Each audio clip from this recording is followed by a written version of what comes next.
I'm just wondering what's going on with, like the war in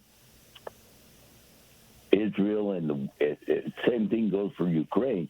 What are they fighting about? I mean, I hear all this stuff about what they're doing to each other, killing each other or whatever, but I never hear why. Well, in Ukraine, Russia attacked Ukraine because Vladimir Putin said that Ukraine is not a real country, that it used to be part of Russia, it was part of the Soviet Union, and he wants it back, and so he just attacked, and he took Crimea. He attacked Crimea in 2014, if I'm remembering correctly, and the Obama administration just kind of didn't do much about it.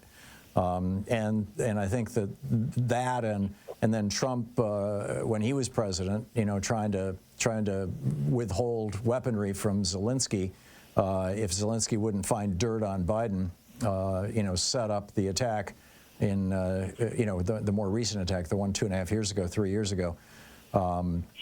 So that's just naked aggression. That's what Germany did in World War II when they attacked Austria and Czechoslovakia and Poland and et cetera, France. Yeah, where are they trying to get? Are they trying to get more money, or they're trying to get land?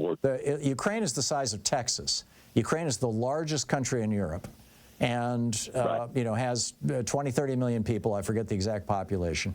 Ukraine has an enormous amount of oil that can be fracked. They're sitting on the largest shale deposits in Europe, and they have the most fertile soil in Europe, and so they're the breadbasket. Ukraine produces 10% of all the wheat in the world, and Russia wants that. That's wealth. So that's Russia. So it's with regard money or wealth or something. Yeah, it's basically, Putin is trying to steal stuff. With regard to Israel, for well over a decade, Mr. Netanyahu, Prime Minister Netanyahu, had been shoveling hundreds of millions, ultimately billions of dollars in aggregate, to Hamas in Gaza, in the hopes that he could create conflict between Hamas, which runs Gaza, and the Palestinian Authority, which runs the Palestinian communities on the West Bank, which are on opposite sides of Israel. He does not want them to get together. And so he thought he would, the enemy of my enemy is my friend kind of thing.